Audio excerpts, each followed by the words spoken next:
Do you often find yourself wanting to speak up, but then just not taking action? Despite your best intentions to act, you actually find yourself retreating rather than moving forward. Perhaps the thing you want to say, it feels hard, it puts you into discomfort. And so rather than leaning into it, you actually retreat.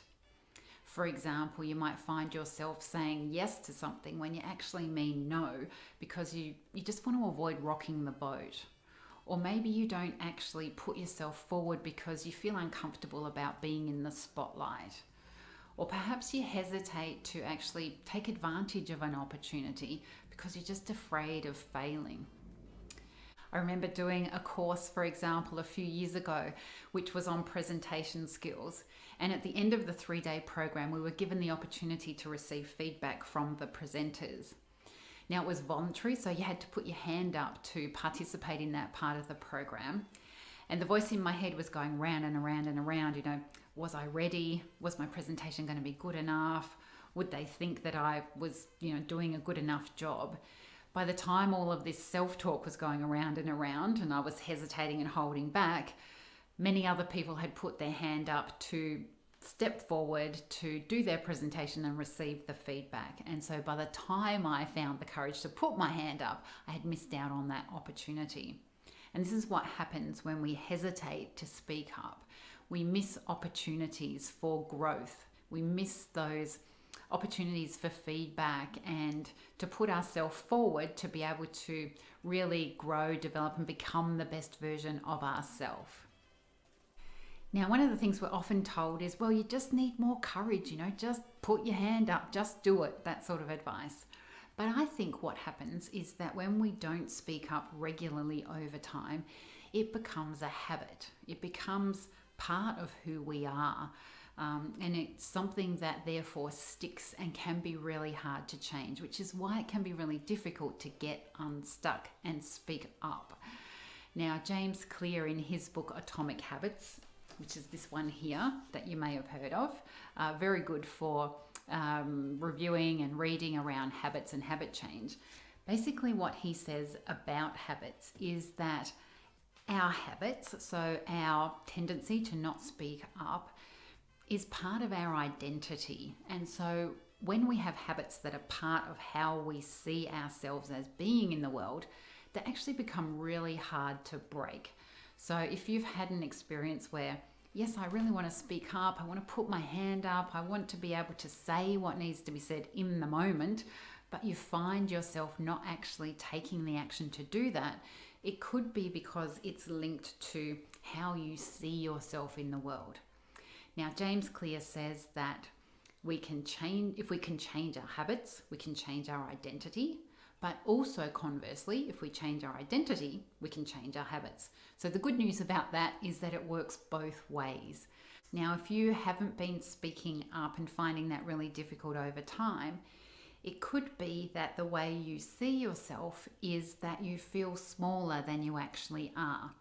Now, I don't mean physically smaller, I mean smaller in capacity, in the way that you see yourself as an agent for change, and the way you see your capacity to be able to create influence. And so if you can work on changing that perception of yourself as being kind of smaller and start to really expand yourself and your sense of who you are, you can start to therefore help to change the way you see yourself. That's going to help you to speak up in the moment. So if we take not speaking up as a habit to break, and we want to do it by expanding the perception that we have of ourselves, one way to do that is what I call everyday daring. Now, when we see ourselves as being smaller than we actually are, what that means is that to change that perception, we want to actually turn that around and start to see ourselves as being able to do more than we thought was possible. Now, it can be kind of hard if someone says to you, well, if you're pretty scared of heights, just go up a ladder and stand up there and try and, face your fear.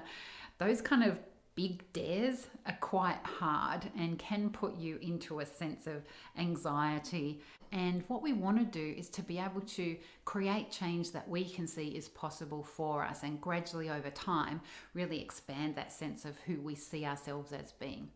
And so I like to think about doing that in a way that makes it possible and gives us encouragement. And so one of the things that I think really works is to practice what I call everyday daring. Now, what I mean by everyday daring is undertaking small, everyday dares that just stretch you a little bit out of your comfort zone and help you to see that you can do more than you thought was possible. So rather than staying always in the zone of comfort, just stretch yourself a little bit with challenges that make you feel slightly uncomfortable but are doable for you. So, for example, this year I have been, at the end of my shower, I've been turning the tap to cold and having a hot shower, but then just giving myself a bit of a blast of cold water at the end. And that's just an everyday dare that has me feel a little bit uncomfortable, but is a choice that I can make. So it's possible, it's doable. And now I'm starting to see myself as someone who can tolerate cold water. May sound silly, but it actually does help to expand my sense of who I am. Now, other things that can be really useful, like that, like small achievable things, might be things, for example, like, well, if you always wear black, maybe try wearing a different color. Or if you walk quietly into the office, maybe walk in, humming or even singing a song. When you're out on the street, try waving hello to a stranger. Or maybe try writing a letter to somebody that you really want to communicate something to but haven't been in touch with for a while. Just pick something that's small enough to have you feel uncomfortable, but it's doable for you. Stretching yourself daily into manageable discomfort helps to do 3 things. It helps you to take action even though you might be feeling uncomfortable. It helps you to develop confidence to do that. So it gives you evidence that you can do things that you otherwise thought maybe weren't really possible for you. So it helps to start to challenge your reality. And thirdly, it helps you to develop the habit of breaking through barriers that otherwise would usually hold you back. So it's a little bit just like a dancer. A dancer will stretch themselves daily so they can perform new routines and do new things in their performances. So just like a dancer would stretch themselves, you can stretch yourself as well daily to pull yourself and to put yourself into new experiences.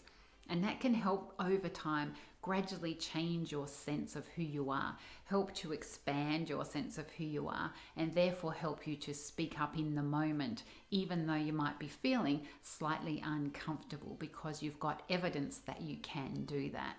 And then over time, your dares might get bigger and bigger. You might be able to stand in a cold shower for longer. You might find yourself constantly talking to strangers when you're out and having them feel like, oh, someone's noticed me. You might turn into somebody who loves to give gifts to others. Who knows what's possible? But practice those small everyday dares and just see what happens over time. Because what that does is it starts to build the habit of courage. It builds the habit of self-belief. It expands your sense of who you are. And when you can do that, that's really going to help you take action in the moment, which helps you then to speak up when you need to say what needs to be said, to start living your life more fully self-expressed and as your true and authentic self.